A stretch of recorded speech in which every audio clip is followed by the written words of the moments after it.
from the beautiful campus of Nova Southeastern University in Davie, Florida, Decision 2010 Before You Vote presents the candidates for the office of Governor of Florida. And now, your host from WFOR-TV CBS 4 and Welcome, Florida Gubernatorial Debate. Tonight's event is being broadcast by a number of stations across the state so we can reach as many voters as possible. The two candidates running for governor of Florida are Democrat Alex Sink and Republican Rick Scott. The candidates will each have a minute and 15 seconds to respond to questions, and they will be signaled by a clock that is located on the stage. We will allow the candidates, on some occasions, a 30-second rebuttal. Our panel tonight includes Antonio Finns with the South Florida Sun-Sentinel, Kelly Dunn with WPTV in West Palm Beach, and Adam Smith with the St. Petersburg Times. We have asked the audience to hold this applause and the candidates to follow the guidelines presented to them before this broadcast. Our time is limited, so let's get started. The coin toss went to Alex Sink, and we begin with a question to you. We'll begin again tonight with jobs, the question that, of course, is most important to Florida voters.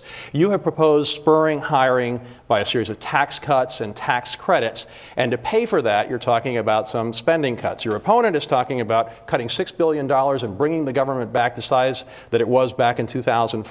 Where exactly are you going to cut spending, and how many jobs are you expecting to create? Well, thank you, Antonio, and I want to thank the viewers and the people in the audience, and most particularly the sponsors of this very important debate, so that people all over the state of Florida can hear directly from their gubernatorial candidates. This is a very important election for our state. The whole reason I'm running for governor is because I'm bringing my 26 years of business experience right here in the state of Florida to address the critical economic challenges that we have in our state today. Very high unemployment, 2 percentage points higher than the national average. So we've got to get our state headed in a different direction. My plan calls for, and I put together a very specific plan almost 10 months ago now. My plan calls for reviving our economy in the short term. And it's built all around small businesses because, you know, Florida's not a state of large corporations. Our state was built on entrepreneurs and people who started up small businesses. And that's what I spent my career doing. So I'm providing for tax cuts for businesses who agree to hire more Floridians, very targeted. I'm also providing a plan for reviving our economy and remaking and diversifying our economy by bringing new industries into the state. I will be a very aggressive economic ambassador for our state. Mr. Scott, sure. Let's get to work is your motto, the basis of your campaign. You have proposed what you call a 777 plan. 7 years, 700,000 jobs, 7 steps in 7 years to 700,000 jobs. But some state economists have said that if there is an economic recovery, no matter who's governor, the economy will actually generate more than those 700,000 jobs in just 4 years. How do you respond to that? Sure. Well, first I'd like to thank Leadership Florida, the Florida Press Association, and Nova Southeastern for doing this, and everybody for watching. Also, I want to thank my family. My wife, who I met in high school, we've been married 38 years, is here. My mom, it's her 82nd birthday. Maybe you've seen a few ads with her. And then my daughter Allison and her husband Pierre. So our plan is 7 steps to 700,000 jobs, and that plan is on top of what normal growth would be. And our plan says, you know, basically we're going to get the state back to work by running the state like a business. Watch how you spend every penny. Reduce regulation. I'll put a freeze on regulation. I'm going to be the jobs governor. I'm going to go out every day and do what I've done in business. Go out and figure out how to get people to build their businesses. And then I'm going to cut property taxes by the rate by 19% and phase out the business tax. We'll be the #1 state. But one thing I want to, I'm sure Alex and I are going to trade a lot of barbs, but I want to compliment her and commend her on one thing. You know, our state, budget is in a mess, and she, like I, am not going to take any state taxpayer funding for our campaigns, which I think is a great thing. So a quick follow-up, though. If you are going to add 700,000 jobs on top of what the economic recovery would bring, we're talking about in 7 years about 1.7 million jobs. There are not only, but there are currently 1 million Floridians unemployed. That's an awful lot of jobs. We're going to grow the state. I mean, my whole goal is we're going to grow this state. This state should be the #1 state for job creation. No income tax. No, we're a right-to-work state. We've got beaches, weather. Look at the growth in the economies in Central and South America. Look at the expansion of the Panama Canal. We're going to grow this state. This should be the #1 state for job creation. It's going to take a governor that knows how to build private sector jobs, and that's exactly what I'm going to do. Ms. Sink, a rebuttal to that? Oh, yes. I might add that in looking at Rick Scott's plan, that Jeb Bush's own economic advisor has said that it's flawed and it can't work. To take the budget back to 1994, $54 billion would mean cutting $18 billion out of the budget, and we'd all be interested in hearing how we cut $18 billion out of the current budget. I also think it's important to recognize that Rick Scott, my opponent, talks about creating 285,000 jobs, but the way he did it was that he was a corporate raider. He went and bought hospitals all around the country and shut many of them down, some of them right here in Florida. That's how he built his business. We will get to those questions soon enough. Our first question from the panel, Adam Smith. Hi, Mr. Scott.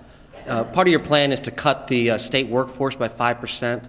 That would be at least 6,000 jobs. Is this the right time in this recession to put 6,000 at least Floridians on the unemployment lines? Sure. Well, as you know, every year, my plan is it's getting 7 steps to 700,000 jobs. And we're going to watch how we spend every dollar. So part of it is we're going to reduce the workforce. If you look at every year, if we reduce the workforce 5%, it's $300 million. Every year we have somewhere between generally 12 to 16% attrition in our workforce in the government. So we'll be able to do it just through normal change. We'll do everything we can to keep everybody employed.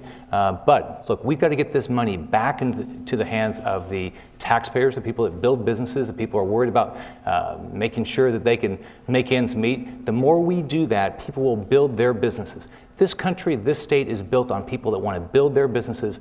As more of the money we get back into their pockets, this economy will grow. Now, again, my opponent's going to start attacking. We built a wonderful company. We took care of 100,000 patients a day. We had unbelievable outcomes, unbelievable patient satisfaction, unbelievable. We reduced the cost of healthcare. I'm very proud of what we accomplished. Ms. Sink, I want to ask you, let's say you had been elected governor 4 years ago. Very specifically, what significant concrete steps would you have taken to ensure that our economy is better shape than it is right now? Well, I would have taken several different and more specific steps. First, we've been in this recession for 3 years now. It started with the subprime crisis, particularly hitting Southwest Florida very, very hard. Lots of rampant mortgage fraud. This is what I would have done in the last 3 or 4 years as governor. I would have expedited transportation projects. These transportation projects that we have that have already been funded, it takes too long, 18, 24, 36 months to put those jobs on the ground. I would have streamlined regulation so that we could have expedited more transportation projects. I also would have been more aggressive as an economic ambassador. When I'm the governor, I'm going to wake up every day and ask for a list of names of companies for me to call, to recruit to come to Florida, or also for companies who are here right now who want to grow and to expand, and offer them my helping hand to assist them so that barriers are removed and we've got the right policies in place. And another thing that has happened is that we're in a critical situation over in the Space Coast. We knew 3 or 4 years ago that it was possible that the federal government would be reducing funding of NASA, and I would have gotten on top of that right away. Thank you. Kelly Dunn. Ms. Sink, the next governor will be in crisis mode almost immediately upon taking office, facing a $2 to $3 billion budget shortfall with no stimulus money in sight. Where is that money going to come from? Well, the estimates of the economists, you're right, are that the deficit could be between, the most recent estimate, between $800 million and $2 billion. And so I have put forth specific suggestions in working with the legislature, of course, in closing that gap. First, part of my business plan calls for reforming government. And I've specifically identified $700 million of savings through cuts in middle management, through other efficiencies like the way the state uses its real estate, and they're all outlined in my plan. Additionally, we have between $2 and $3 billion in Medicaid fraud embedded in our system, as our own accountants have told us. We have to go after that kind of Medicaid fraud and reduce it. And that's the way that I will work with our legislature to close that $2 billion gap so that we don't hurt services to Floridians.